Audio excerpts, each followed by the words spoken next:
ఒక విద్యార్థి బ్యాగులో కత్తి అలాగే చాలా చెప్పలేని ఐటమ్స్ అన్ని బయటకు వచ్చాయి. అది అంటే రెగ్యులర్ చెకప్ కోసమే అన్ని బ్యాగులు స్కూల్లో వెతుకుతుంటే ఈ బ్యాగులో మాత్రం కండోమ్స్ అండ్ ఫ్లే కార్డ్స్ అండ్ ఇంకా దారుణంగా కత్తి అంటే ఒక ఎవరినెవరినైతే కొట్టాలి కొన్ని కొట్టి చంపాలి అని ఏ ఐటమ్స్ ఉంటాయో అవన్నీ ఐటమ్స్ ఒక విద్యార్థి బ్యాగులో దొరికాయి. మరి దాని గురించి మనతో పాటు డిస్కస్ చేయడానికి రెడ్డన్న గారు ఉన్నారు, సీనియర్ పోలీస్ ఆఫీసర్. ఆయనతో మాట్లాడే ప్రయత్నం చేద్దాం. సార్ నమస్తే. సార్ నమస్కారం. సార్, ఈ నాసిక్ విద్యార్థి బ్యాగులో ఇలాంటి ఐటమ్స్ బయటకు రావడం వెనుక అసలు ఏముండొచ్చు అంటారు? అంటే ఆ పిల్లడి మైండ్లో ఏం తిరుగుతుండొచ్చు అంటారు? పిల్లాడి మైండ్లో కాదు, తల్లిదండ్రుల మైండ్లలో ఏమీ లేదని చెప్పుకోవాలి.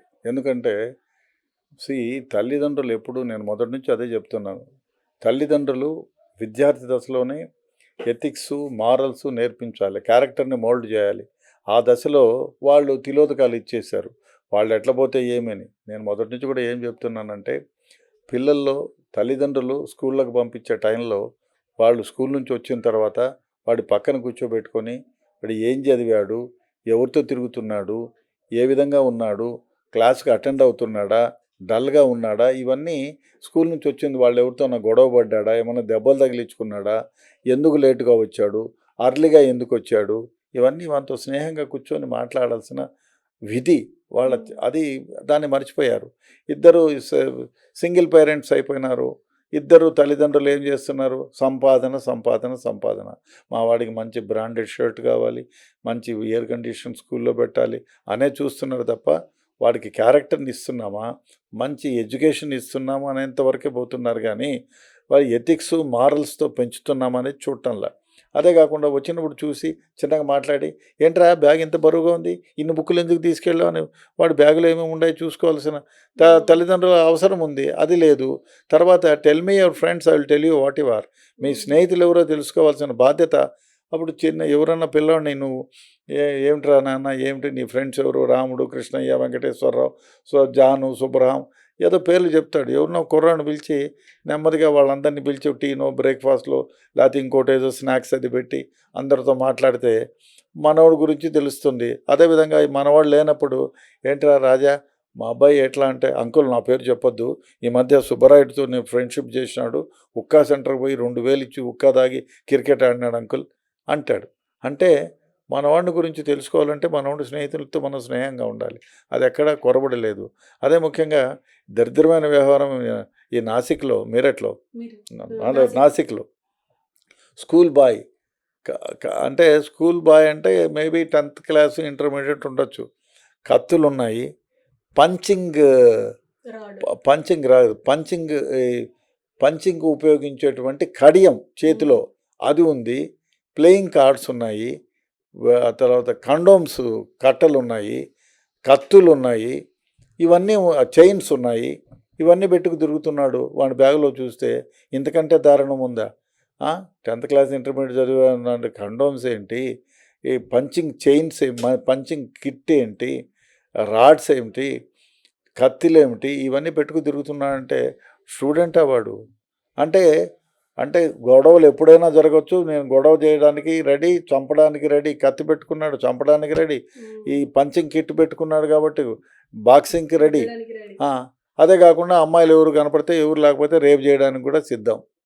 సో లేదు అంటే ఎవరినైనా చేసి రేప్ చేయడమో ఇంకోటి చేయడానికో కండమ్స్ పెట్టుకొని తిరుగుతున్నాడంటే ఇంతకంటే దారుణమైన వ్యవహారం ఉంటుందా? ఆ తల్లిదండ్రులు బ్రతికే ఉన్నారా అనే ఆలోచన వస్తుంది నాకు. వీడు ఇన్ని ఆయుధాలు సోషల్గా అంటే ఎన్ని విధాలుగా చెడిపోవాలో, ఆ వయసులో ఎన్ని విధాలుగా తన జీవితం మార్పు తీసుకురావాలో అన్నిటినీ తీసుకొని వాడు స్కూల్కి వస్తున్నాడంటే, కండోములు తీసుకొచ్చా, కత్తులు తీసుకొచ్చా, పంచింగ్ రాడ్లు తీసుకొచ్చా, ప్లేయింగ్ కార్డ్స్ తీసుకొచ్చా, సప్త వ్యసనాలకు సంబంధించినవన్నీ తీసుకొచ్చినట్టంటే వాడు విద్యార్థి రౌడీనా అని. ఆ స్కూల్లో ఏం జరుగుతోంది, ఆ తల్లిదండ్రులు బ్రతికున్నారా అనేటువంటిది ఆలోచన వస్తుంది. డెఫినెట్గా ప్రతి స్కూల్లో పోయిన పిల్లల్ని తల్లిదండ్రులు గమనించాలి, వాళ్ళని ఎడ్యుకేట్ చేయాలి. అదేవిధంగా ప్రతి స్కూల్లో కూడా కాలేజ్ డేస్లోనూ స్కూల్ డేస్లోనూ ఒక మారల్ క్లాస్ ఉండాలి. దానివల్ల ఏమవుతుంటే ఎథిక్స్ మారల్స్ గురించి తెలుసుకుంటారు. పూర్వకాలంలో అయితే అది అవసరం లేదు. ఎందుకంటే ప్రతి ఇంట్లోనూ అవ్వ, తాత, మామ, మేనమామ, మేనత్త 40 మంది ఉండేవాళ్ళు. ఎవరో ఒకరు ఈ సమాజంలో జరిగేటువంటి చెడుని ఏదో ఒక విధంగా డిస్కస్ చేసి చెప్పేవాళ్ళు. అది కౌన్సిలింగ్ లాగా ఏర్పడేది. దానివల్ల వీళ్ళు చెడ్డ పనులు చేసేవాళ్ళు కాదు, క్యారెక్టర్ని మౌల్డ్ చేసుకునేవాళ్ళు, ఎథిక్స్ మ్యారల్స్ను పెంచుకునేవాళ్ళు. అది కొరబడిపోయింది. సింగిల్ పేరెంట్సు, తల్లిదండ్రులు ఒకళ్ళు ఇద్దరు ఉద్యోగాలకు వెళ్ళిపోతున్నారు. వాళ్ళు వచ్చే టైంకి వీడు ఉండడు, వీడు వచ్చే టైంకి వాళ్ళు ఉండరు. వాడు తాళాలు ఇచ్చేసిపోతాడు, వాడు కండోములు తెచ్చుకొని ఏమేమో చేస్తాడు, కత్తులు తెచ్చుకొని ఇంకో ఏమో చేస్తాడు. ఈ విధంగా తయారైంది. డెఫినెట్గా మీరు ఎంత సంపాదించినా మీ పిల్లలకి క్యారెక్టరు మారల్స్ తెలియకుండా పెంచితే వాడు వీధి రౌడీలాగా ఇవన్నీ పెట్టుకొని తిరుగుతాడు. కాబట్టి ముందు మీ వాడిని మంచి క్యారెక్టర్ ఉండే విధంగా మారల్స్తో పెంచండి. దానికి అవసరమైనటువంటి శిక్షణ మీరు తీసుకోండి. వాళ్ళకు అదేవిధంగా స్కూళ్ళల్లో కాలేజీల్లో కూడా మారల్స్ క్లాస్ పెట్టాల్సిన అవసరం ఎంతైనా ఉంది. అదేవిధంగా పిల్లలపైన ఒక కన్నేసి ఉంచాలి. వాళ్ళని ఎడ్యుకేట్ చేయాల్సిన, అంటే మారల్స్ పరంగా పెంచుతూ వాళ్ళని ఎడ్యుకేట్ చేయాల్సినటువంటి అవసరం తల్లిదండ్రులకు ఎంతైనా ఉంది. సార్ ఇప్పుడు ముఖ్యంగా అంటే ఒకప్పుడు ఇప్పుడు మా 90స్కి కానీ ఇప్పుడు మీకు కానీ టీచర్స్ ఎక్కువగా మన మీద ఎఫెక్ట్ ఉండేది.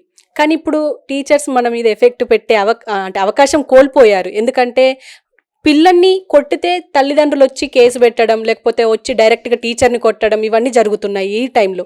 కాబట్టి టీచర్ పాత్ర ఏం లేదు ఇప్పుడు ఒక పిల్లాడి జీవితంలో. కానీ తల్లిదండ్రుల బాధ్యత అయితే ఖచ్చితంగా ఉంది. సో తల్లిదండ్రులు ఎక్కడ ఫెయిల్ అవుతున్నారు పిల్లల్ని ఇట్లా మంచి విలువలు ఇవ్వడంలో? తల్లిదండ్రులు సంపాదించాలి, మంచి షూస్ ఇవ్వాలి, బ్రాండెడ్ షర్ట్ ఇవ్వాలి, బ్రాండెడ్ షూస్ ఇవ్వాలి, మంచి ఎయిర్ కండిషన్ స్కూల్లో చదివించాలని చూస్తున్నారు తప్ప వాడికి మంచి క్యారెక్టర్ని ఇవ్వాలి, మంచి క్యారెక్టర్ని మౌల్డ్ చేయాలి, ఎథిక్స్ నేర్పించాలి, మారల్స్ నేర్పించాలనే భావనలో పోవటం లేదు. పిల్లల గురించి ఏం పట్టించుకోలేదు. ధన వ్యామోహం తప్ప వేరేది ఏమీ లేదు. పిల్లలు వస్తే స్కూళ్ళల్లోకి వచ్చిన తర్వాత వాడి బ్యాగులో కూర్చొని, ఏంట్రా బ్యాగ్ ఇంత బరువుగా ఉంది, ఏమేమి తీసుకెళ్ళావు, ఇన్ని బుక్కులు ఎందుకు నాన్న అని ఒకసారి చూస్తాడు. మా అమ్మ నాయన అంటే చైన్ పెట్టుకోగలడా, కండం పెట్టుకోగలడా? ఏమి పెట్టుకోడు. కత్తి పెట్టుకోగలడా? ఇవన్నీ కొరబడింది. కాబట్టి తల్లిదండ్రుల వాళ్ళ వైపు చూడటం లేదు. వాళ్ళ మానానికి వాళ్ళ వదిలేస్తున్నారు. వాడు వీధి రౌడీలాగా తయారవుతున్నారు. అందువల్లే ఇది జరుగుతుంది. తల్లిదండ్రుల పర్యవేక్షణ, స్కూళ్ళల్లో టీచర్ల పర్యవేక్షణ లేదు. ఎందుకంటే నువ్వు ఏమైనా కొట్టినా తిట్టినా వానిపైన కేసు పెడతారు, వాడిని అరెస్ట్ చేస్తారు, టీచర్ని ఇబ్బంది పెడుతున్నారు. లేదు వాళ్ళ అబ్బాయిని ఏమైనా తిట్టినారంటే వాడి మీద ప్రిన్సిపల్ కంప్లైంట్ ఇవ్వడం, లేదు అంటే వాని మీద కేసు పెట్టించే ఉద్యోగాన్ని ఊడగొట్టించడం చేస్తున్నారు. అరే వాడి టీచర్ అంటే మా వాడిని మోల్డ్ చేయడానికే, మన క్యారెక్టర్ని మలచడానికే ఆయన ఇబ్బంది పెట్టింటాడు, తిట్టింటాడు, 4 మాటలు, 2 చంపకు బట్టి ఒక దెబ్బ వేసింటాడు. వెరపింపక పెన్నకు బుద్ధి రాదు. అది పిల్లోళ్ళకి ఎప్పుడైనా కూడా ఒక దెబ్బ వేసి అరే తప్పు ఇది అని చెప్తే తప్ప విరపింపక పెన్నకు బుద్ధి రాదు. అది ఆ విధంగా లేదు. కాబట్టి సమాజం ఈ విధంగా తయారైంది.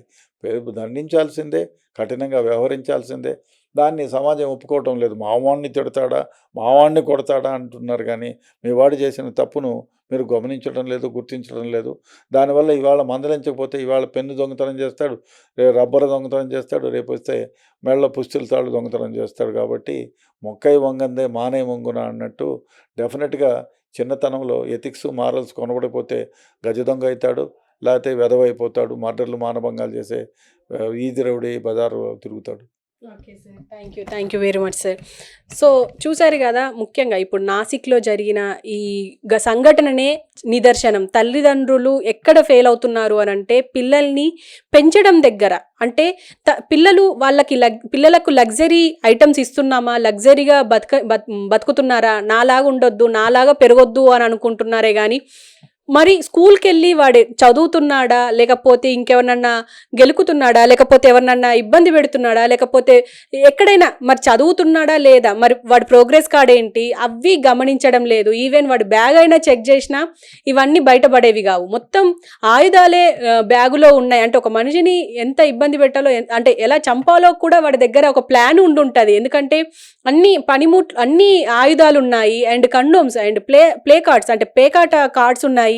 ఇవన్నీ ఉన్నాయంటే ఆడికి అన్ని అంటే పిచ్చి అన్ని వ్యసనాలు ఉన్నాయి అని అయితే తెలుస్తుంది. సో ఫైనల్గా తల్లిదండ్రులు ఖచ్చితంగా పిల్లల మీద ఒక కన్నేసి ఉంచాలి. అంటే వాడు ఫోన్ వాడడం తప్ప కాదా అనేది సెకండరీ, కానీ ఫోన్ వాడుతున్నాడు అని అంటే ఫోన్లో కూడా వాడు ఏం చూస్తున్నాడు అనేది కూడా పర్యవేక్షించాలి.